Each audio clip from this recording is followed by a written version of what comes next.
Cela fait plusieurs mois que mon époux est parti au front. Il ne s'y passe rien. Pour passer le temps, les soldats font des manœuvres. Les Anglais appellent ça Phony War, la guerre bidon.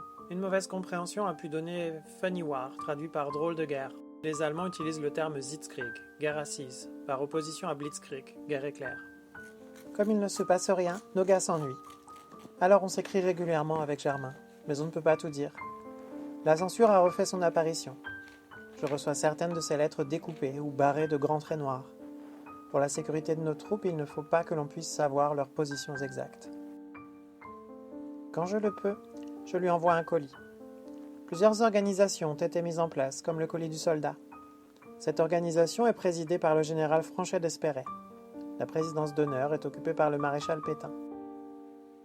Le colis contient un pull vert, une paire de chaussettes, un caleçon, 5 cartes postales, un crayon, un mouchoir, une pipe, un paquet de cigarettes, un passe-montagne, un réchaud de campagne, une savonnette, 2 épingles de sûreté, 5 lames de rasoir, du papier hygiénique et un centième de billet de la loterie nationale.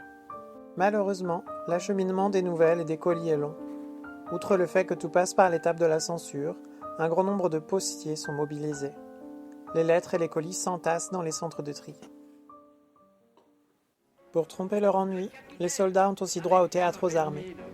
Différentes vedettes vont leur donner des spectacles, notamment Maurice Chevalier, avec ses chansons patriotiques. Et tout ça, ça fait d'excellents Français, d'excellents soldats qui marchent au pas, oubliant dans cette aventure qu'ils étaient douillets, fragiles et délicats.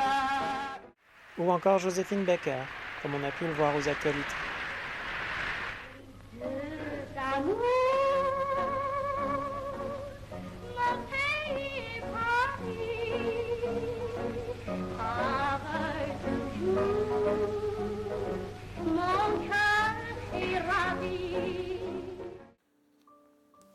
Quand il a du temps libre, Germain rédige son carnet de chansons.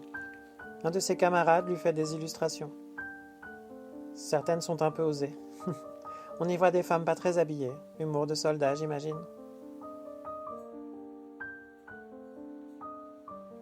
Je vais devoir vous laisser. Je vais aller déposer le colis au bureau de poste avant que les agents des PTT ne ferment le guichet.